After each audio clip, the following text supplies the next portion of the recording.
There we go. Hey guys, welcome to Steak Knife Show. What up, Doe? I'm Tim. I'm Foster.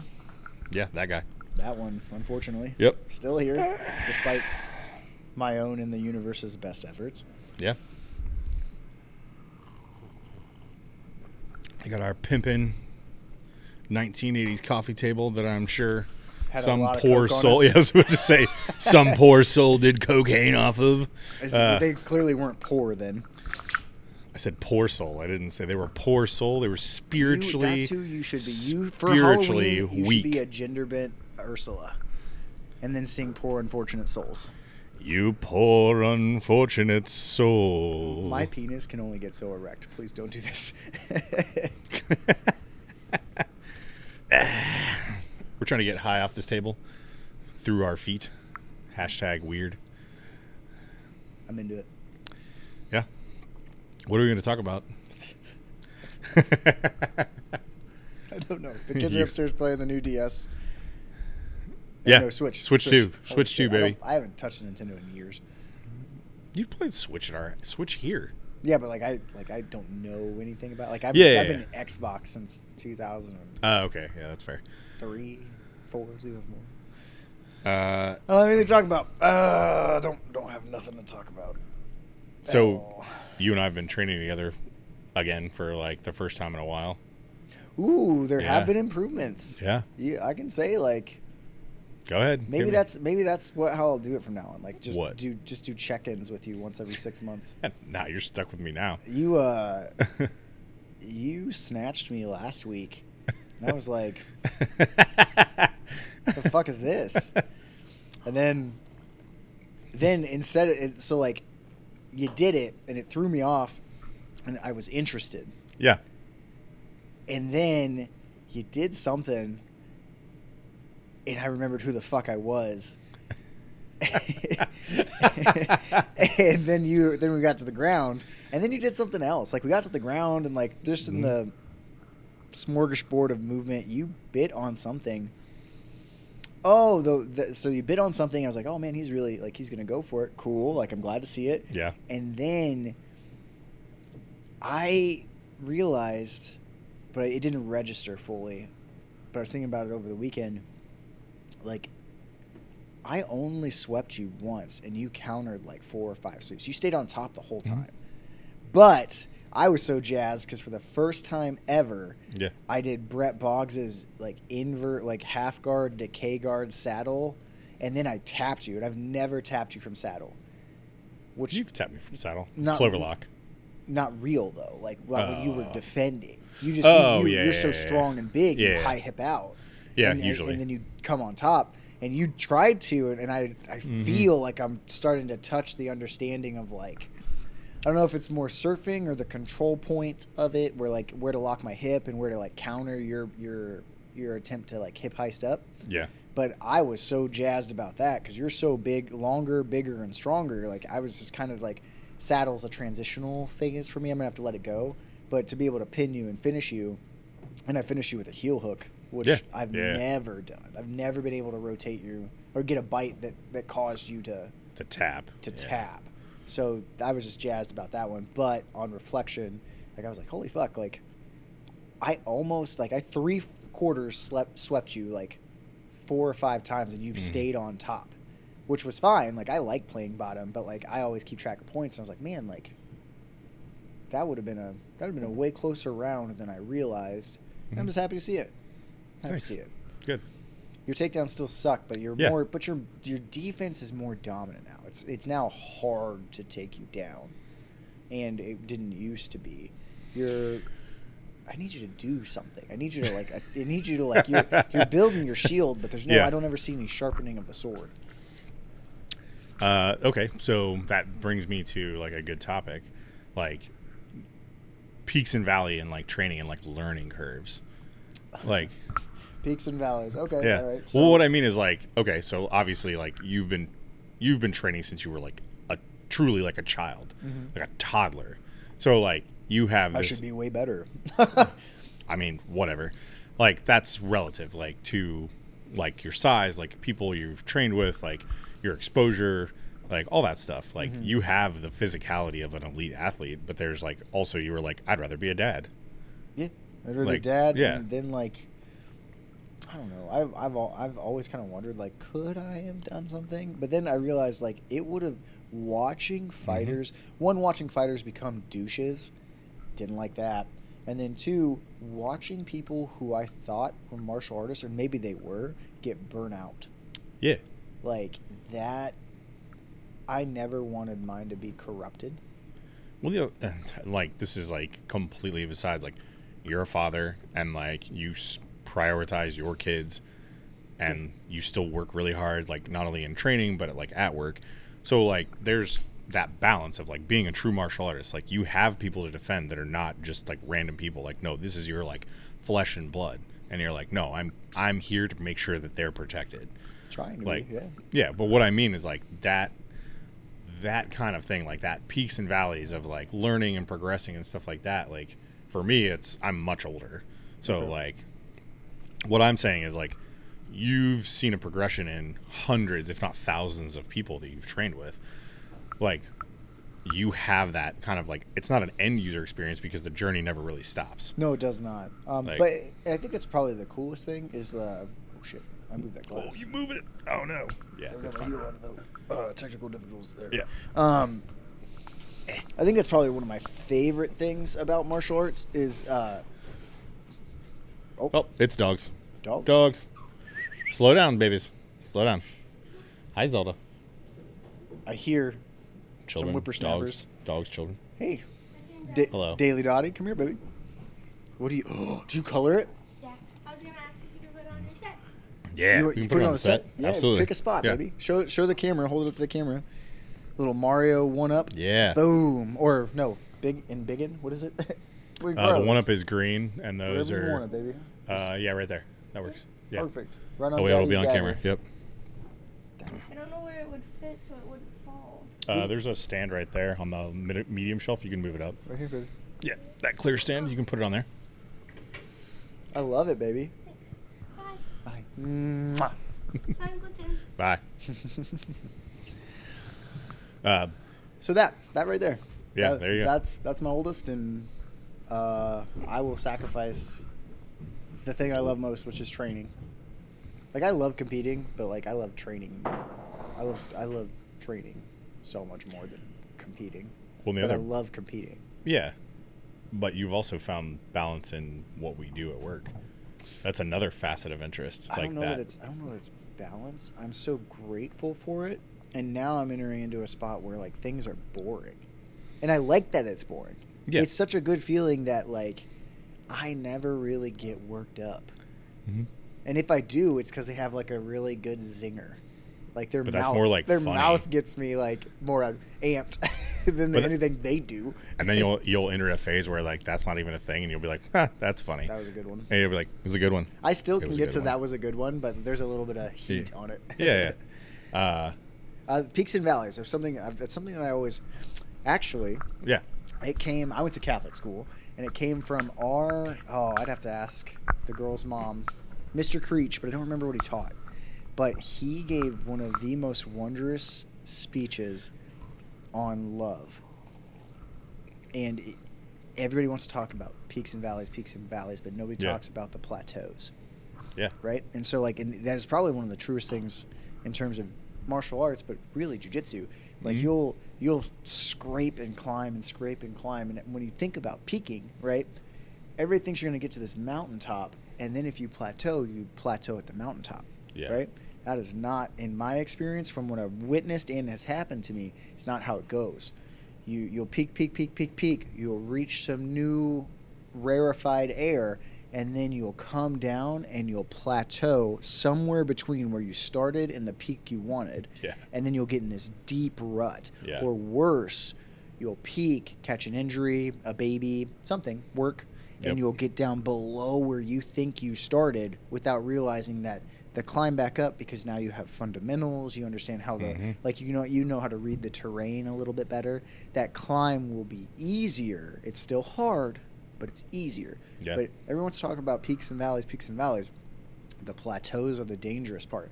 Like, and he described it as the plateaus of like in a relationship, like when like it's just it's boring and it's redundant and like you're doing the same thing in and out. You eat the same thing every Wednesday. Like, how do you keep the spark alive? And he's trying to establish in like young hormonal teenagers, like one day you will value the stability of a boring night.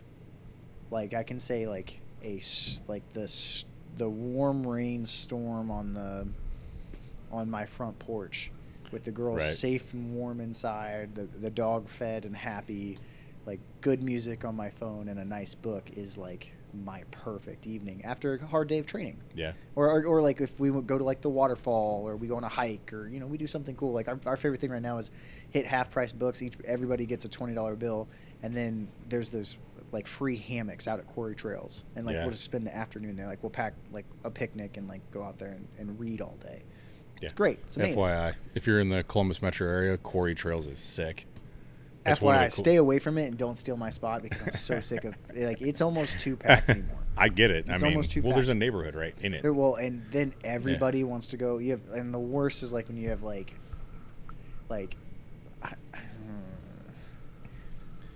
you have like trashy people who are sitting there like smoking, throwing their cigarettes in the waterfall that they're swimming in. Yeah, in the beautiful like this beautiful natural waterfall with creek and stuff.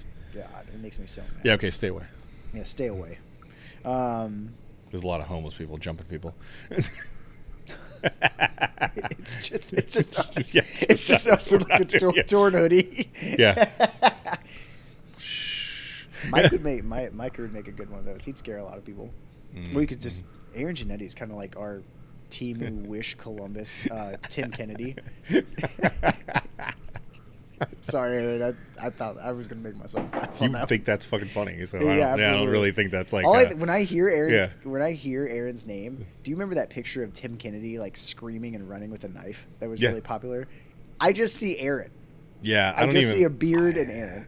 Like, yeah, can you imagine that dude coming out of the woods at you? No, he'd never go to Quarry Trails again. No. This jacked homeless dude with a mohawk came out of the woods naked. The problem is Aaron always smells good. So like they'd be like, they'd immediately know you're not homeless. Like, homeless?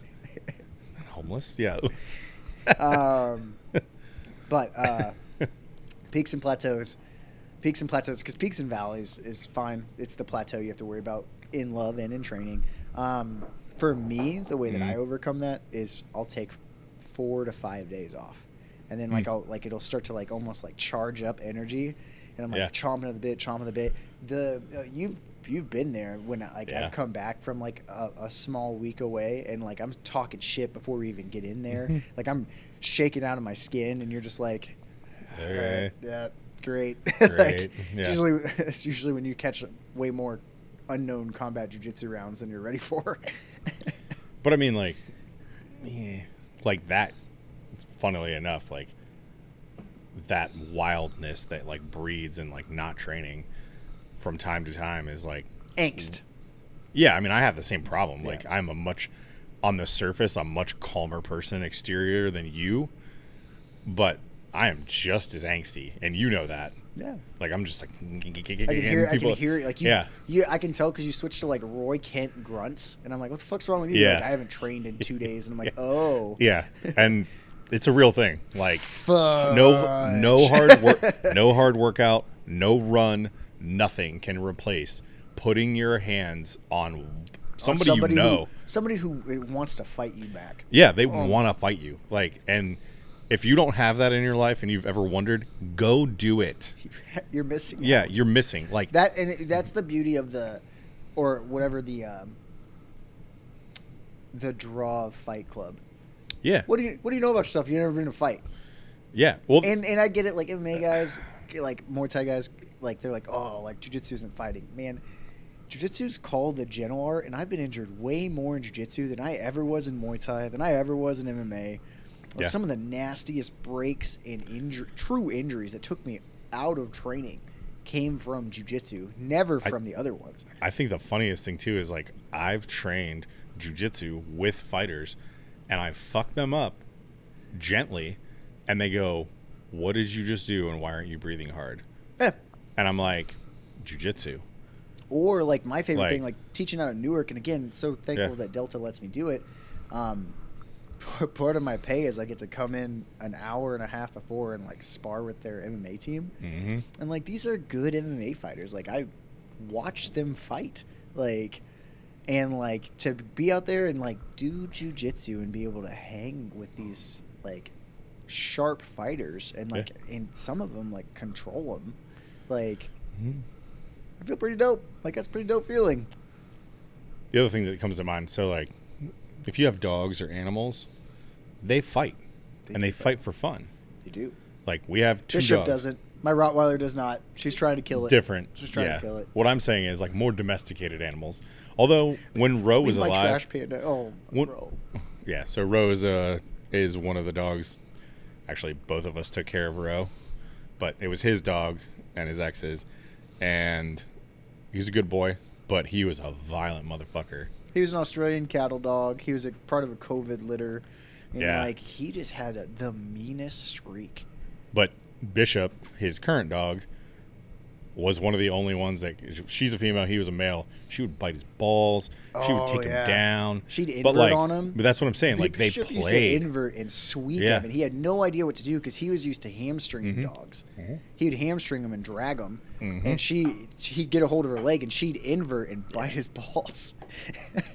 But yeah, I mean, like dogs comparative size, like have that violent, seemingly violent play, right? And to think that us as mammals don't need the same kind of interaction. Like what I mean is like Oh, no, that. I'm following. Yeah, like that aggression, that play, like getting it out through play as opposed to real violence, which is typically when people find out like, oh, I can't do this. I don't know anything. All the things Yeah. I thought I was going to do. They come doesn't out matter. and they windmill punch, and they think they're like a fighter, and like, no, you just survived. Correct. Well, that's been. I just had this talk with somebody who's trying to have a baby. In the importance of like dads roughhousing with Yeah. their kiddos. Like Yeah, my dad roughhoused with us, like Like, wrestled and my like played dad's- with My us. dad. It was funny, man. My dad, Lane. The one I've talked about before. He's a black belt in Taekwondo from like a general from Korea, and like we roughhoused and we roughhoused and we roughhoused. Did it stop? No. Technical difficulties? Still recording? Yeah, we're still recording. Okay. Shit happens. Shit That's happens. fine. Sorry. Yeah. And then I moved to Ohio, and I got serious about training, and my grandma died, and we went back. Me and the girl's mom went back to help kind of get their stuff out. Right. And I just remember, I'll never forget it.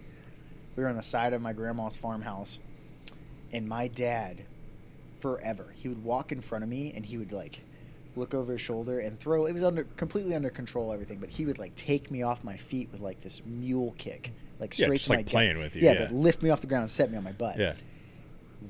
That old man was not ready for me to grab his ankle, and I did that like the J flow, like J swoop, The- like low single, Yeah. where he ended up on his butt, and Yeah. then I got on top of him. And Dad did everything that he could to get me off of him, and about 7 or 8 minutes later, he was dying, and he said, "Get off me!" And it was just the tone of voice Yeah, I like, knew. "Ah, I'm And so done," I yeah. I backed up. My hands started to come up. He said, Yeah. "We're never gonna fight again." And I said, Okay. "You should have saw. You should have seen the way I swaggered around that house first time I ever took me 20-something years to finally take a piece of my dad, and I mean, he's still wildly strong. Like, such a crazy like. I mean, he still does manual labor. Yeah, he still like climbs up on fucking ladders and carries them around and shit. But roughhousing like the girls. Like, I heard something the other day, and I came up. I ran upstairs like, what is going on? The girls have their door shut, or Dottie's door shut. Yeah. They are squared up, and they are. Isla's like knows she can't take her in grappling, so Isla's trying to like stick her in the face a bunch, and I was like, I opened it, immediately saw my brother Connor and I, shut the door, went back downstairs, and just turned the music up. Yeah. Like, whatever. You guys will figure it out. If he dies, he dies. I said, don't break anything, like Yeah. bone-wise. Yeah. Like, go for it. You guys need it just as bad as I do. And that's like, my brother and I used to play like rough. Like rough. Like there was a point where he pissed me off one day so bad because he had like, my dad had this like pack frame, like one of those old like Alice pack frames that was like from Boy Scouts. And I picked up a tennis racket. He had pissed me off because he was like holding me down and tickling me. Ooh. Now, mind you, like now my brother and I, like physically, like height wise and stuff, are about the Have you same fucked height. with your brother since you started jiu-jitsu? No, Oh, my brother would die. you pussy. My brother is overweight, out of shape, and would die. You heard it here got first. He's 3 calling you kids. out. I'm not calling him out. I'm not calling him out at all. He knows. He actually was like, when can you start teaching my kids? And I said, You I'm have a to, you have white to belt. survive one. I was like, I'm a white belt. This is when I was a white belt. And I was like, not for a long time. I was like, sign him up for a school. You live close to Gracie, Ohio. Ooh, that's a good one. You should go there. Yeah. But no, like he was holding the pack frame, the Alice pack frame, and I picked up a tennis racket and I started hitting him. And his fingers were wrapped around it, and I started hitting his fingers intentionally. And he's like, stop, you're hurting me. And I said, you hurt me too. And I just kept going. And finally, I think my mom came down and was like, stop. And I was like, okay. Like, So, I'm the oldest of 4. The youngest one's the only girl. And it goes Sean, Taylor, Connor, Gabby. yep. Taylor and Connor, like, I went into martial arts. Taylor went into Boy Scouts, now a chef. Connor was like the musician. Yeah. And now he bartends, but he still plays music. I didn't think either of them was a challenge. Yeah. So they were allowed to choose their weapon and come at me at the same time. And when I say, Isla Faye! Hi! Hello. What's up, littlest lady? Sure, I'll take some pizza. You want to step up here so people can see you? Bye. Mwah, I love you. Love you. Watch your feet, watch your feet. Yeah. We'll be done in a little bit. We'll be done in just a little bit. Love you. That little savage is the one that... Thanks, baby. We'll have a good show. That's the one that asked, how many times does a person have to tap before you let go? Cool. What was I saying? Taylor and Connor. Sociopath. Yeah. That one is definitely mine. That's definitely mine. Absolutely.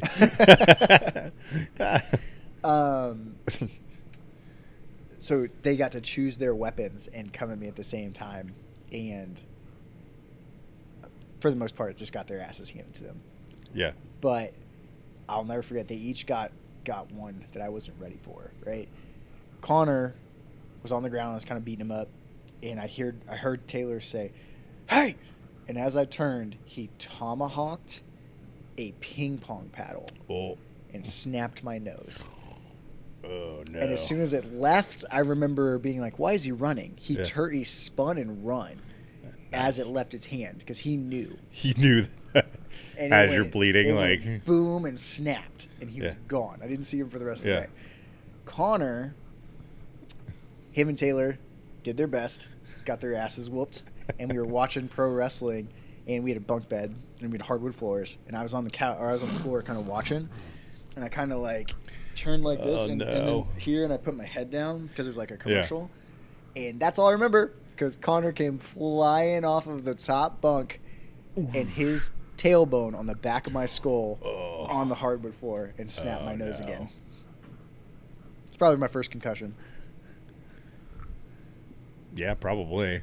Like, I must have been 12, Yeah. 11 or 12. Ooh. Oh, man. But neither one of them can really fight. Connor's weirdly strong. Taylor probably can fight. He's still he like can he still scrap. rides the bus in Kansas City and like makes friends out of crows. Like, Taylor's a weirdo.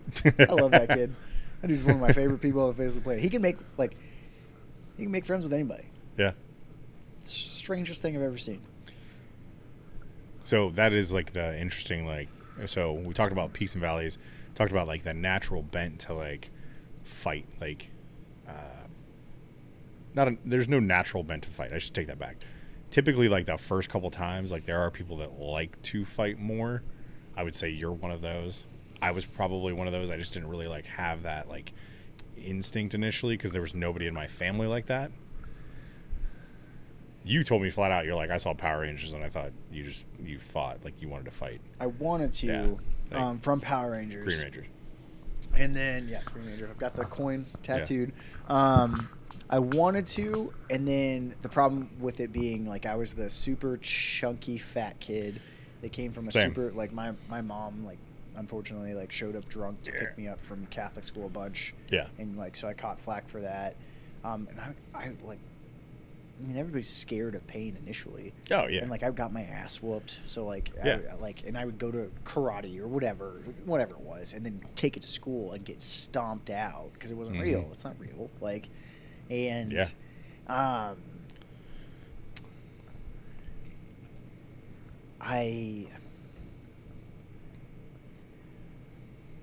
think I watched... I think it was when Caro Parisian fought. He was trying to get a title fight or something, and he was hitting all these hip tosses that, like, I hit in judo. Yeah. And I was like, and I'm watching him like slip punches and eat punches, and then he did an interview about like how, like, if you want to prove the strength of your art, you have to figure out other arts so that you can show that judo's king and like all these things. Because I was very. Judo came easy, and I hadn't really found real Brazilian Jiu-Jitsu yet, right? Yeah. So, like, all I knew about grappling was judo. But I saw Brazilian Jiu-Jitsu, but there wasn't anything that I knew of in Kansas City at the time. Yeah. So, like, the closest thing to Brazilian Jiu-Jitsu for me was judo. And so I was like, cool, like, I can rep judo that way. Yeah. And so started, like, messing around a lot more with my buddies who, like, went to karate. A couple of them went to kickboxing. One of the kickboxers showed me some Muay Thai dumps, and I said, that's just judo with knees. So I got into Muay Thai around like 15, 16, and like started like training that with Sean Monday a lot. And I just like at some point a switch happened, and Jackson was just like, nah, bud, I won't do that, but Sean will. He likes to fight. And that was the first time I'd ever heard that. And the way he said it was just factual, and I said, that's how it is now. Like, I just accepted it. Like, I do like to fight. I absolutely like to fight. And I'm down for anything. Like, yeah. Like, that's basically, like, how it evolved. But I remember, as a kid, I was so scared of fighting, but I wanted to be good at it. And I struggled with the realization that a lot of things aren't real. Yeah, like a lot of like the martial arts that sell themselves as like real or just like violent. Certain things in violence aren't real. Well, and it's kind of like that phrase, like, never meet your heroes. Okay. Because like when you watch Jackie Chan movies, Bruce Lee movies, like you're like, oh, like when I throw it kind of looks like that. Yeah. And then you go to do it, and like the person laughs at you, and like, there's nothing real about this. That's all hooey. Right? It Man throwing like 10,000 punches and like. And blocking things the way he does. Like, I'm just like, man, there's nothing real about that. He breaks everybody's arm. Yeah. And you're like, you know how hard it is to break an arm? Yeah. Like, well, and on the other side of it, like, I've had my arm broken and still found a way to make it work. It doesn't work great and it hurts a lot, but it works. Like, like the tendons are gone or something's crunchy in my elbow, but I'm not saying I can get a perfect block in, but I can grab and like slow you down. I can still figure out how to like, pin and overhook. Like, and that's really the thing that constantly fascinates me. Like, if you expose yourself to training and you train through it, like, because everybody knows, like, humans are capable of amazing things. But, like, again, I am a dad. Like, and when I say dad, like, that's my primary function. Like, I'm a dad locally that's kind of okay at this stuff. But, like, I can hang. Yeah. I'm not going to win, maybe. Like, but I can hang. Like, but I mean, you, like, and same, like, you put yourself to the sword against some of like the elite of our sport, Like, not the dudes that are like club. Like, these are like you've trained with like some of the highest level people in the sport. I did poorly, but You like, did poorly, I was but like able, you I was able didn't to, I was shy able to away stop from the it. dam for about Right. a minute and a half. But that's what I mean. Like, you're never going to be like, oh, you're the highest level of our sport. I'll just be over here. You're like, cool. You want to roll? Yeah, I'm like it's something that like I've realized I put a lot of things on my bucket list with no actual plan of going through with them. Like, I want to go to Seattle. There's a dude out there. I don't even know him, but he has it's called Foster Jiu-Jitsu. I know it because is it Women Who Roll on Instagram? She trains. That's where she got her black belt from. I want to go there and get a Foster Jiu-Jitsu hoodie and train there. Yeah. Like, that's what I want. And then like I want to go train at, like, you ever think Marcelo Garcia did he win against cancer or fought against cancer? Is he fighting? His cancer's in remission. Cool. I That's too. somebody I want to train with. Henzo Gracie. I want to come train at Henzo Gracie. I want to go to B Team and get mollywopped. I want to get stomped on the ground. Yeah. I don't even want to talk to him because I'm not here to fangirl. I just want to train. Like, I'm going to train. I want to take that training trip with you to Mat Factory for like 4 days. Like, just go get stomped out at Isaac Greeley's for a while. Did they get a new space? If they did, it's news to me. Because like they have that. Like, They have that. I've only ever known them in the little wrestling room. because That the is, like, pictures they just took with like J-Flow, and maybe they like went to another gym because there was enough interest in that area. Because the other big gym in Pittsburgh is Stout, which is a Henzo school. Okay, it looked And like Stout. It looks like Stout. Was That's it a what I big saw. gray mats? Yeah. Like, okay, So maybe they held it at Stout. that would not surprise me. Just because like I'm sure there was a massive amount of interest with Henzo Gracie School being there and Mat Factory. I mean, just the Mat Factory people. They alone. fight each other all the time, but Yeah. they cross train all the time. Like, Yeah. you want to talk about good culture? Mhm. Like, Pittsburgh's got one of the best ones because you have two fantastic schools that train together, but then still say yes and fight each other. And when they fight each other, it steals the show. Like, they are awesome. Like, the Stout guys and the Mat Factory guys, like, and I don't know any. Like, I am so thankful that Logan Rance found a tournament that allowed blue belts. That's how we found it. We started we started going there to do super fights as blue belts, Okay. and like met the Mat Factory guys, met the Stout guys, and like it just like I've never had a bad experience in Pittsburgh, and they always treat me so well. I was gonna say I really want to train at Mat Factory and Stout, but yeah, like I really want to meet Isaac Greeley. Like that's so another cool. person I want to meet. Like Matt Schaefer, his one of Isaac's black belts. Dude, Yeah. that guy is like, every time you have to choose one. He's either Oogway, like the turtle from Kung Fu Panda, or he's deep anime reference here, but he's kind of like the third Hokage from Naruto. Like, that's the vibes that he gives. You've lost me. Yeah, he's just I'm not that nerdy. He's a zen, like just a zen dude who's like nasty as fuck on the mats.